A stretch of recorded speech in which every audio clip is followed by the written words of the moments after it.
Guys আমি আজকে চলে এসেছি চিড়িয়াখানায়। তো দেখবো পশু পাখিগুলো শীতের মধ্যে কেমন আছে। আর চিড়িয়াখানায় আসার পর গাইস আমি একটা জিনিস খুঁজে পাইনি, তো চলেন শুরু করি।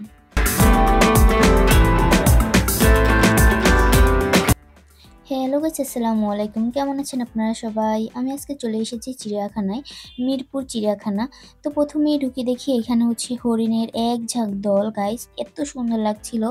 আর অনেকে এখানে খাবার দিচ্ছিল হরিণকে, এর জন্য ওরা এসেছে আর খাচ্ছিল, খুবই ভালো লাগতেছিল। তারপর দেখি এখানে হচ্ছে পুরা চিড়িয়াখানার ম্যাপটা দেওয়া আছে, আপনারা এখান থেকে ম্যাপ দেখে নিতে পারবেন। ম্যাপটা দেখার পরে আমি চলে গেলাম এপাশে এসে দেখি যে এপাশে হচ্ছে এক ঝাঁক পাখি। আর পাখিগুলো ডাকতেছিল, অনেক গন্ধ ছিল গাইস।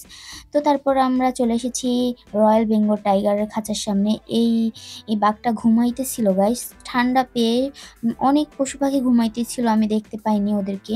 আর এই খাঁচার মধ্যে দুইটা বাঘ ছিল আর অনেক গর্জন করতেছিল গাইস, মনে হচ্ছিল যে ওরা যদি বের হতে পারে তাহলে পুরোই আর কি সবাইকে খেয়ে ফেলবে, এরকম একটা অবস্থা। ওরা অনেক গর্জন করতেছিল, এখানে দুইটা বাঘ ছিল। তারপর আমরা চলে এসেছি এখানে সিংহর খাঁচার সামনে। সিংহটাও ঘুমাইতেছিল গাইস, আর কি অনেক পশু পাখি ঘুমাচ্ছিল, ঠান্ডা পেয়ে আমরা দেখতে পাইনি।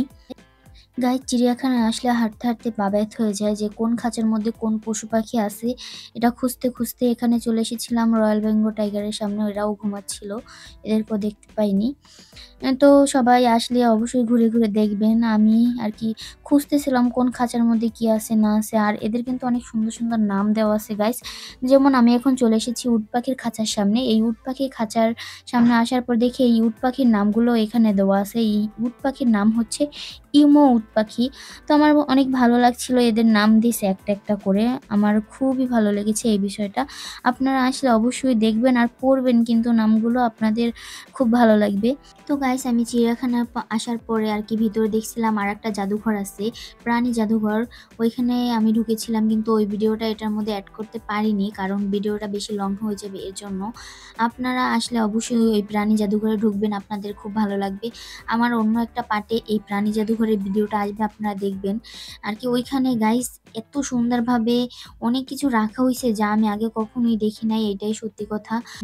ওইখানে অনেক সুন্দরভাবে সাজানো গোছানো আছে সবকিছু, আপনাদের গেলে অনেক ভালো লাগবে। তো কথা বলতে বলতে এখন চলে এসেছি এই পশুটার খাঁচার সামনে। এই পশুটার নাম কি আমি বলতে পারি না গাইস, কিন্তু পশুটা অনেক সুন্দর ছিল। আপনারা অবশ্যই কমেন্ট করবেন এর নাম জানলে। আর এই পাশে হচ্ছে শিশু পার্ক আছে, যারা বাচ্চাদের নিয়ে আসবেন তারা অবশ্যই শিশু পার্কে ঢুকতে পারবেন, অনেক রাইড আছে, বাচ্চারা অনেক আনন্দ পাবে।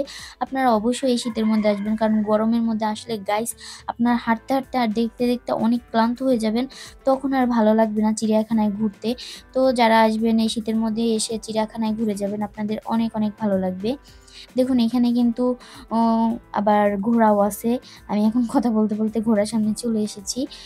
ঘোড়াগুলোকে সবাই খাবার দিচ্ছিল, ওরা খাচ্ছিল। তো খাবার দিলে প্রত্যেকটা পশু পাখি আর কি একদম সামনে চলে আসে। আসার পরে ওরা খাবার খায় আর কি, খাবার দিলে এরকম।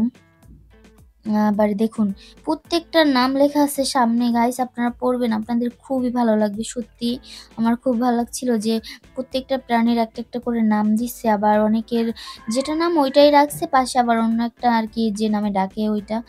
আর খুঁজতে খুঁজতে হাতির কাছে চলে এসেছি, এশিয়ার হাতি। ও দেখুন কলা গাছ আর কি সুর দিয়ে কলা গাছ নিচ্ছিল খাওয়ার জন্য। তো গাইস এখানে অনেকগুলো হাতি ছিল, আমি দেখতে পাইনি, এই একটাকে দেখতে পাইছি।